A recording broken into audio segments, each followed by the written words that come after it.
Bible should be taught in schools? Yes, most definitely, because children have gotten away from that, because they have, and it needs to be put back in all the schools, Catholic schools and public schools. So you want the Bible back in school. Do you think there are books that should be banned from schools? Yeah, of course. There is a book that has a story of two daughters getting their father drunk, having sex with them. Would you want that in a school? No, of course no. That's the devil's work. We don't want the devil's work in school. All right, well, there you have it. Talk to some people who want the Bible taught in school, but also want the Bible banned in school. So let's go down the rabbit hole. Now, we don't even have to discuss the fact that these people obviously don't know their Bible. They claim to live their life by this book that they really demonstrate quite often that they have not read. And for them not to recognize that story, which is a very popular story, you would think they would have got that one right off the bat and knew what not to say. But it was a great setup. But let's go down the rabbit hole, because I know that there are going to be Christians on this video who are going to suggest that what the daughters of Lot did was wrong and outside of the will of their God. And later on in Leviticus, incest was then outlawed, so incest was fine then. But we know that at no point is incest ever okay. But what's the rabbit hole that you speak of, Coach Ren? Well, here's the rabbit hole. One of the daughters of Lot had a son. The other daughter of Lot also had a son. One son became the progenitors of the Amorite people. Now, you're going to be okay with the Amorites because you know that when you get into Exodus and throughout the rest of Leviticus, Deuteronomy, the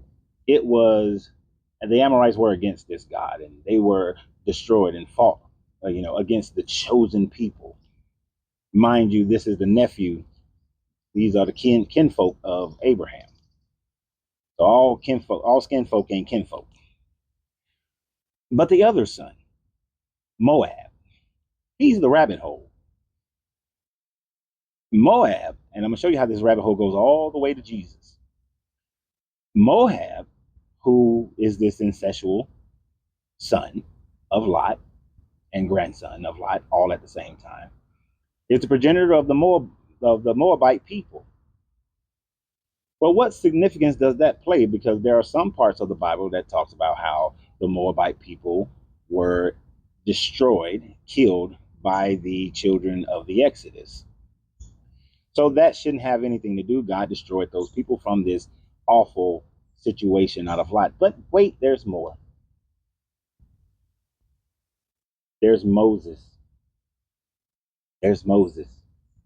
Moses' wife was a Midianite. She was a Moabite. She was a Moabite who produced two sons by Moses. These two sons became part of the Levite clan. The Levites are supposed to be into perpetuity, the priesthood of this God. So there's one aspect of where this Moabite woman, who also saved Moses' life because she quickly circumcised her son when God was going to kill Moses because he didn't circumcise his son on his way to Egypt to free the Israelite children. But this Moabite woman recognized this deity faster than Moses and saved Moses' life. But her sons are of the perpetual Levite clan, who are supposed to be the priesthood, does the work, the teachings of this God. And you can say it ends right there, but then it doesn't. It doesn't. Many Christians love the story of Ruth and Boaz. Women, I want to find my Boaz. Men, I want to find my Ruth.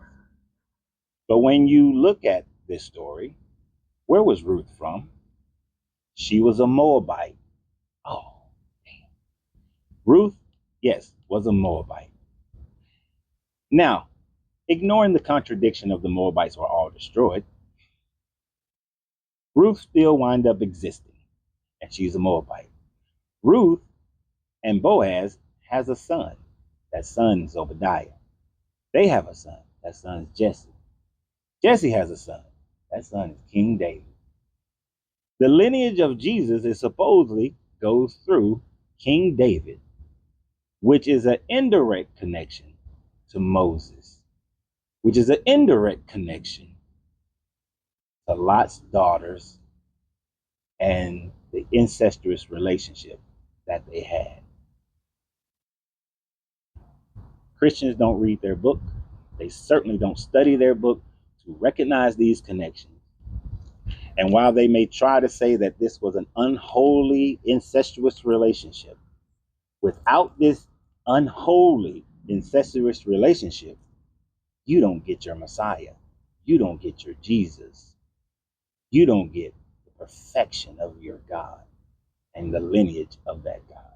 So have a great day.